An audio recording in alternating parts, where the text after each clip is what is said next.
Hello అండి. అందరూ ఎలాగున్నారు? మరొక బ్రేక్‌ఫాస్ట్ ఐటెమ్‌తో మీ ముందుకైతే వచ్చేసాను. వెరీ హెల్తీ బ్రేక్‌ఫాస్ట్ అండి. చివరి వరకు ఎక్కడ స్కిప్ చేయకుండా చూడండి.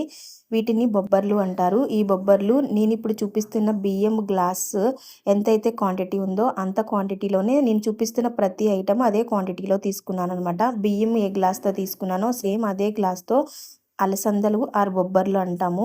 శనగలు, మినపప్పు, పెసరపప్పు అండ్ గ్లాస్ బియ్యం. ఇవి 5 కూడా మనము నైట్ ఫుల్‌గా సోక్ చేసి పెట్టుకోవాలి. వాష్ చేసేసుకుని ఒక 2, 3 టైమ్స్ వాష్ చేసుకుని సోక్ చేసుకుని మరుసటి రోజు ఉదయాన్నే ఇలాగ పిండిలాగా అయితే మిక్సీ చేసుకోవాలి. ఈ పిండి పట్టుకుంటున్నప్పుడు మనం ఇందులో కొంచెం పసుపు, కొంచెం సాల్ట్ యాడ్ చేసుకోండి. మీకు ఇష్టమైతే పచ్చిమిర్చి, అల్లం కూడా యాడ్ చేసుకుని మిక్సీ పట్టుకుని ఈ కన్సిస్టెన్సీ వచ్చే వరకు దీన్నైతే మనం మిక్సీ చేసుకోవాలన్నమాట.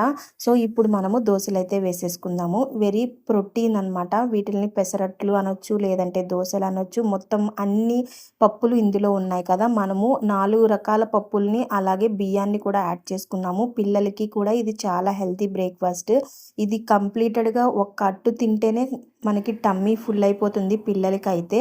అండ్ పెద్దవాళ్ళైతే ఒక 2 వరకు అయితే తినొచ్చు అనమాట. ఇంకా ఎక్కువ తినే కెపాసిటీ ఉన్నవాళ్ళు కూడా ఎక్కువ తినొచ్చు. అంత మంచిది. ప్రోటీన్ అన్నిటిలో నుండి మనకి ప్రోటీన్ మంచిగా దొరుకుతుంది అన్ని పప్పుల్లో నుండి. సో ఇది వన్ సైడ్ మంచిగా కాలిన తర్వాత సెకండ్ సైడ్ కూడా తిప్పుకున్నాం. మీకు ఇష్టమైతే దీనిపైన ఎగ్ వేసుకోవచ్చు అండ్ ఉల్లిపాయలు వేసుకోవచ్చు. లేదంటే కారం పెసరట్టు కింద కూడా పైన మనం కారం కూడా చల్లుకుని చేసుకోవచ్చు అనమాట.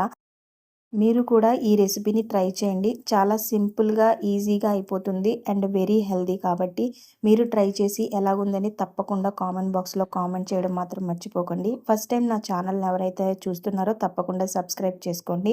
మీరిచ్చే లైక్స్ అండ్ కామెంట్స్ వల్ల ఇంకా మాకు ఎంకరేజ్‌మెంట్ అనేది ఉండి ఇంకా కొత్త కొత్త వీడియోస్ అనేవి అప్‌లోడ్ చేయడానికి ట్రై చేస్తూ ఉంటాము. ఇప్పుడు ఇందులో నేను కొత్తిమీర, టమాటా పచ్చడి అయితే వేసుకుంటున్నాను. దీన్ని మీరు పల్లీల చట్నీతో తినొచ్చు. లేదంటే ఉత్తి టమాటా చట్నీతో తిన్నా కూడా చాలా అంటే చాలా టేస్టీగా ఉంటుంది. సో మీరు ట్రై చేస్తారని అనుకుంటున్నాను. సో మీకు ఈ రెసిపీ ఎలా అనిపించింది అనేది తప్పకుండా నాకు కామెంట్ చేస్తారని అనుకుంటున్నాను.